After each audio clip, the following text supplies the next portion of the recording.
నిజాలు నిర్భయంగా. ఇప్పుడు నేను తప్పు చేస్తే మీరందరూ రాసేయండి, పలానా తోటగోపి ఇచ్చేసాడని. నేను చెప్తున్నాను అదే షాడో ఎమ్మెల్యే కొడుకని. నేను కానీ మా అబ్బాయి కానీ రాజకీయం అక్కర్లేదు. అవినీతిగా ₹1 చూపించమనండి వెళ్ళి. ఏదేదో ఎవడో వాగాడు, ఎవడో చేసాడు. ఇటువంటి ప్రజల్లో ప్రలోభ పెడితే ఆ మీడియా అసలు ఓనర్ దగ్గర కూడా ఈ సబ్జెక్ట్ తీసుకెళ్తాను నేను. ఎవరు చెప్పారు, ఎలా వేశారు, ఏంటిదని అది ఆలోచించుకోండి. ప్రజలు ఏ ఆలోచనలో ఉన్నారు, హ్యాపీగా ఉన్నారా లేదా, మనం రాసేది ఏంటి, ఇవన్నీ కాదు. ఇది ఎవరికి ఏ గౌరవం ఇవ్వాలో కూటమిలో ఉన్న పార్టీలకి ఆ గౌరవాలు ఇస్తూ ఉన్నాయి. ఆ నాయకుడిని వ్యతిరేకించే వాళ్ళు ఉన్నారు. అలాగేమైనా ఉంటే అవి సరి చేసుకోండి. అంతేగాని వాళ్ళు ఎక్కడికి వస్తున్నారు, ఎమ్మెల్యే మీద బురద చల్లాలి.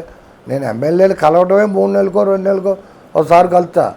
ఏమన్నా తప్పనిసరి పరిస్థితి అయితే ఎవరన్నా నాకు మిత్రులుగా ఉన్నవాళ్ళు వచ్చి పలానా పని చెప్పండి అంటే చెప్తా.